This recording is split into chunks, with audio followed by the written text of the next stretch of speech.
Mais s'il s'agit de faire des propositions à un gouvernement qui est là depuis 40 ans, je ne vois pas l'opportunité. Je refuse, je ne fais pas de propositions. D'accord, allez, merci. Et c'est bien dit. Hein. Prenons l'image du jour pour sortir de cette émission avec le concours de Sidik Lambardi. L'image du jour. D'accord, en tout cas, l'image du jour a trait à l'égard Nebengor, l'ancien ministre de la Défense, ancien ministre aussi du transport. Il a été condamné à 30 ans de prison ferme pour un détournement de 23 milliards de francs CFA, environ 35 millions d'euros. Je commence avec vous, César Honoré Ngoma, sur la question. C'est vrai qu'à une époque aussi, lui, il était considéré aussi comme un vice-dieu. Quand on regardait, la photo est choisie à dessein. Vous voyez que derrière, il y a le chef d'état-major des armées. C'est l'un des rares ministres aussi, à un moment donné, qui circulait avec un cortège de beaucoup de motards à Yaoundé. 53 immeubles ont été saisis, simplement pour un seul individu. Vous voyez quand même que ça donne froid au dos quand tout à l'heure on parle de milliards pour construire des routes, alors qu'à lui seul il a détourné 23 milliards de francs CFA. Un commentaire quand même. Le commentaire que je puisse faire à cela, c'est que ça me conforte à l'idée de croire au président de la République, qui est garant des institutions. Il a dit d'ailleurs dans son dernier adresse à la nation le 31 décembre, tous ceux de près ou de loin se sont amusés avec les fonds publics rendront gorge. Et il est déterminé à aller jusqu'au bout. Et je pense que le Cameroun est une spécificité dans le monde. Une curiosité dans le monde. Une curiosité également. C'est comment quelqu'un fait pour avoir un fonctionnaire qui a 50 ans. Lorsque on retrouve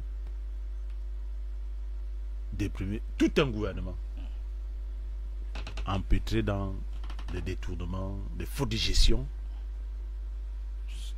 je voudrais bien comprendre comment en sommes-nous arrivés là. Tout simplement parce que je pense que dans sa détermination à vouloir bien faire, et il ne peut pas se multiplier, il ne peut pas être Premier ministre, il ne peut pas être secrétaire général, il ne peut pas être ministre à gauche, ministre à droite. Il est contraint de faire confiance à ses compatriotes. Et ces compatriotes, qui sont-ils? C'est vous et moi. C'est ceux que vous présentez aujourd'hui, qui ont bénéficié de sa confiance un jour. Et il s'avère que, après enquête, ils sont venus pour se servir. Et la justice est entrée en action. Aujourd'hui, voilà le résultat. Il faudrait tout simplement, moi je voudrais continuer à croire aux institutions de la République. D'accord. Et que la justice soit de plus en plus efficace et non partisane. Que la justice soit de plus en plus pragmatique. Que les dénonciateurs soient de plus en plus percutants et non délateurs pour des raisons dont nous ne pouvons pas commenter sur ce plateau, et que cet ensemble se mette sur pied pour pouvoir défendre les intérêts de la République.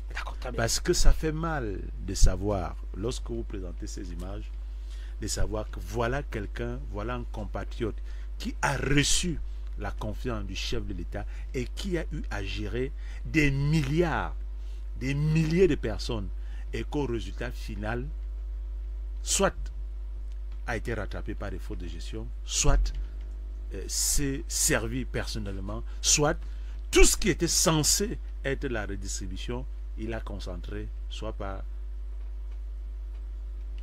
son clan à lui.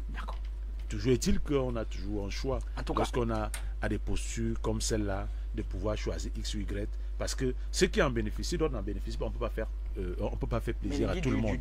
Donc je voudrais chuter rapidement, en rester ferme à croire aux institutions de la République, et j'exhorte ceux que ce soit ceux d'aujourd'hui ou ceux qui vont diriger ces institutions demain, à savoir que le Cameroun est dirigé par les institutions, et tous ceux qui vont pouvoir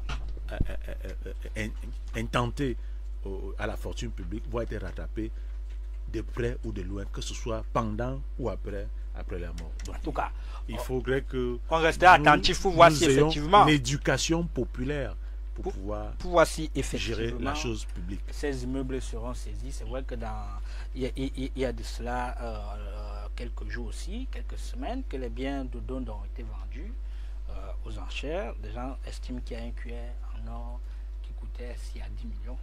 On se demande comment dans un pays aussi pauvre que le Cameroun, les gens se donnent quand même de luxe pour acheter un cuir qui peut acheter plusieurs lits dans des hôpitaux. Dieu sait que le Cameroun en a besoin. M. Meningui, un commentaire quand même sur l'image du jour. Moi, je suis surpris. Vous savez, c'est avec le comportement des gens comme M. Ngom que ces gars continuent à prospérer. Il dit soit des fautes de gestion. Nous sommes tous ce qui veut dire faute de gestion. On vous dit que le vol est établi. Un monsieur a 53 immeubles, n'est-ce pas? Et qu'il aurait détourné 23 milliards. Monsieur Meningui, vous savez ce que c'est que le vol? Attendez. Prenez votre dictionnaire. Attendez. Le vol, c'est quoi? Le vol, c'est prendre sans permission. Ça, c'est ce que nous définit la Rousse. Maintenant, j'ai fait des suppositions. J'ai fait des suppositions. J'ai fait des suppositions. La justice, est-ce que vous avez la décision? Vous nous dites que la justice a rendu une mauvaise décision. Parce que là, la justice n'a pas parlé de faute de gestion. La faute de gestion veut dire qu'on a investi là où il ne fallait pas. Je ne pas de détournement. Détournement n'est pas un vol. Détournement, ça veut dire qu'il a. Le détournement. Ça veut dire que vous avez pris. Non, un détournement. Le détournement est différent du vol. Vous avez pris. Vous avez détourné. Le détournement est différent du vol. Le détournement. Le détournement est. Non, la faute de gestion. Le détournement est différent du vol. Qui était normalement. César, comment? Voler, c'est prendre sans permission. Détourner, c'est un abus. C'est un abus de confiance. C'est un abus de confiance qu'on vous fait et dont vous orientez à d'autres. Cette manière de vouloir caresser vos. Non, c'est pas caresser. Vos camarades qui nous amènent là où nous nous trouvons aujourd'hui. On vous dit qu'un monsieur qui, je sais pas, je crois qu'il a 3 ou 4 enfants, se retrouve avec 53 immeubles pour donner à qui? Et vous pensez que c'est apprécié par la RDPC? Vous pensez que c'est apprécié par les militants du RDPC? On va couper votre micro. Vous pensez que c'est apprécié par les Vous devez condamner ça comme nous le faisons aujourd'hui. Nous condamnons. Non, vous n'avez pas condamné. Nous condamnons. Et nous sommes derrière les institutions, nous sommes derrière la justice camerounaise. Est-ce qu'il est détourné de l'argent? C'est ce que j'ai dit. C'est pas ce que j'ai dit. Non, qu'il ne m'attribue pas ce que je n'ai pas dit. Là, il veut pouvoir dire le débat. Je vais recadrer. Qu'il ne m'attribue pas ce que je n'ai pas dit. À mon entente, nous avons condamné ces détournements. Et nous avons dit nous sommes solidaires aux institutions de la République. Il faut que ce soit clair. Merci, allez-y. Allemand, je vous dirais que tout ce que moi je voudrais dire ici, et ça je parle au nom du PSLN, c'est véritablement regrettable de savoir que dans un pays comme celui-ci, où tout le monde se bat, c'est-à-dire que les Camerounais ont retranché, ont retroussé les manches. Aujourd'hui, nous sommes même déjà, nous ne sommes plus les manches. On est déjà au niveau de la poitrine. Mais que certains pensent quand même pouvoir accumuler à eux seuls 26 milliards, 53 propriétés. Et une propriété de Mbengo, ce n'est pas des taudis. C'est-à-dire que c'est des propriétés qui coûtent exagérément cher. Et quand nous savons, c'est-à-dire que ça c'est de la boulimie. C'est-à-dire que prendre ce qu'on ne peut pas utiliser. C'est-à-dire au jour d'aujourd'hui, et c'est ça, il n'est pas le seul. C'est-à-dire qu'au RDPC, je pense que ceux qui nous gouvernent, si on fait une enquête minutieuse et rationnelle, on trouvera que sur 100, 80 sont dans ce cas. Donc je pense que comme le dit M. Elimi Lobin, on est arrivé à une phase où il n'y a plus rien à faire, il faut changer et passer à autre chose. D'accord. Elimi, un mot sur l'image du jour, qu'on sort du programme. Cette situation qui arrive à Mbengo, d'ailleurs qui n'est pas la première, il a mis combien de temps avant qu'on ne le condamne? Pour le moment, c'est 2 ans déjà. Qu'il a été arrêté? Il a été arrêté, oui. 2 ans seulement? Non, 4 ans. Non, c'est 2 ans qu'il a été arrêté. Puis il est quitté du non, il était arrêté avant 2018. Ça fait 4 ans. Bon, avant 2018, c'est ça. Oui. On va vérifier. Donc, vous voyez que c'est une enquête qui a couru 4 ans durant pour connaître qu'il a 54 immeubles.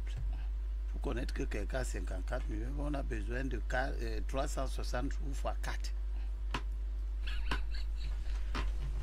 Ce que je veux dire, c'est que tous ces procès confirment tout simplement que nous ne devons rien attendre d'important. du régime du président Biya qui a montré, qui a atteint le sommet de ce qu'il peut faire. Et que les discussions comme celle-ci nous perdent plus du temps. Il aurait été bon qu'on discute sur l'efficacité d'une stratégie d'éviction démocratique. Pour chasser le président de manière démocratique. Du régime. Parce que de toutes les manières, si vous n'enlevez pas le président et que vous changez simplement Mebengo et tout ça, nous l'avons dit tout à l'heure, depuis que l'opération Épervier est lancée, on a arrêté les Mebengo, on a arrêté les Yves Michel, certains ont été libérés, d'autres ont payé le corps du délit, on les a libérés, d'autres ont payé le corps du délit, mais on ne les a pas libérés, etc., etc. Vous voyez que la finalité de tout ça, c'est que le volume de l'argent qui est distrait augmente. Donc, nous ne sommes pas dans un exercice vertueux. La vertu voudrait qu'on mette un terme au régime dans lequel ces choses se font. Ce n'est pas en changeant quelques ministres, en les remplaçant, etc., que le régime change. Le régime est lié à son concepteur, à son penseur. Pensez à la Chine. Chers téléspectateurs, pensez à la Chine. Un seul parti, mais il y a une dynamique interne qui fait que on change de président. Et parce qu'on change de président, la Chine a été menée vers le progrès économique et social. Si nous n'intégrons pas l'idée qu'il nous faut changer de dirigeant, nous perdons le bienfait qu'il y a dans le mouvement, la dynamique, le mouvement des hommes. Donc moi, je voudrais simplement dire que quel est l'intérêt qu'il y a à venir nous dire aujourd'hui qu'il a 53 immeubles sans s'acquérir en un jour. On ne l'a pas vu quand il avait déjà 2, 3, 4 immeubles, 5, 6, 7, 8, 9, 10. On n'a pas vu. On n'a pas vu quand il avait déjà détourné 1 milliard. Parce que si on vous dit qu'il a détourné 25 milliards, ça c'est ce que les enquêtes ont pu montrer. Combien de milliards ont été distraits, ont échappé à la vigilance des enquêteurs. Sans oublier que cet argent qu'on détourne, on ne le garde pas toujours. Peut-être 40 ou 50 ou 60% de l'argent est consommé au jour le jour, à travers les maîtresses, à travers les voyages, à travers... Et tout ça, les traces, les dons qu'on fait ici et là, parce que c'est quand les gens détournent déjà l'argent, qui deviennent généreux.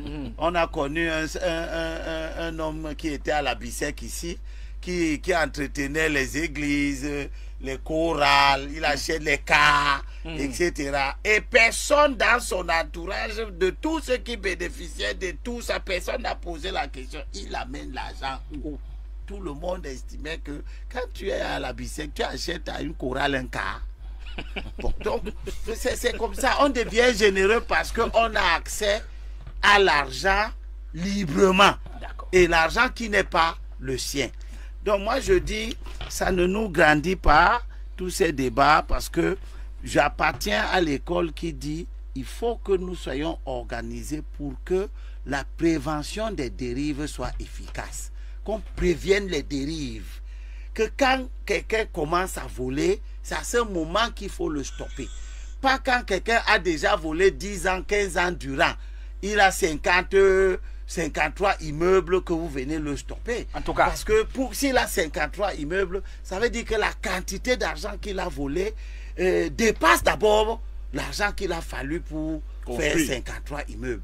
Il a utilisé le reste pour le train-train quotidien. Et ça, vous n'avez pas su évaluer ça. Donc, les pertes, les préjudices que la nation subit sont innombrables. On ne peut même pas les évaluer. Tout ça parce que on attend des situations de scandale pour venir jeter quelques 2 ou 3 personnes en pâture. Vous voyez, on ne parle plus de Yves Michel Fausto. On l'a libéré dans le cadre du petit copinage.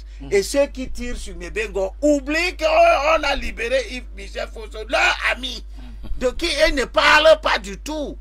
Il ne parle pas de Emmanuel Lebou qui a détourné 2300 salaires par mois pendant plus de 10 ans. Mais qui n'a pas encore été condamné aussi. Ah bon? Non, il a été condamné à ce que je sache. Non, non, son procès est encore en cours. Ah bon, il est en cours. Ça met autant de temps? Tant mieux. Ça On va justice. voir si ceux qui parlent avec délectation de Mebengo vont parler avec autant de délectation de Lebou Emmanuel demain. En tout cas, le débat, c'est une... ici, on fait le commentaire de l'actualité la semaine.